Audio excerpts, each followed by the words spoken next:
So we're going back to this definition of money. This question says, which of the following is not included in M1? So if we recall back to our previous definition, M1 is going to be one of those narrow definitions of money focused on very liquid forms of money.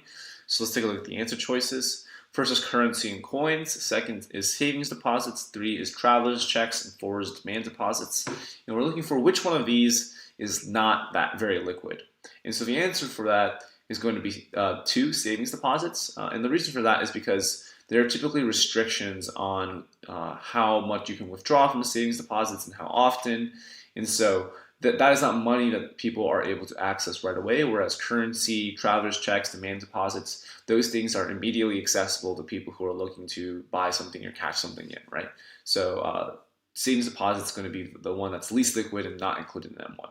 And so this is something that is definitely like noted by the Fed, that the Fed says, savings deposits is not considered a part of M1, but even if we did not know exactly which types of currency are put or categorized in M1 versus M2, given this question, all we would have to say is which one of these is the least liquid out of this list, because the least liquid one is the most likely to be not included in M1. And so savings deposits would still be the answer here. So let's take a look at the previous tutor's answer. So the previous tutor said savings deposit as well.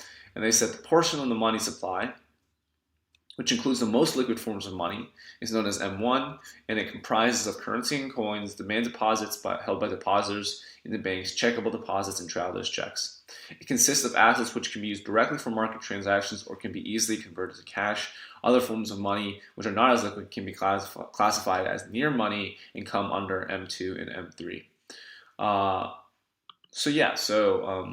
It's a good answer. Covers kind of the distinction between M1 and the other forms of definitions of money. And so we're to say a good answer.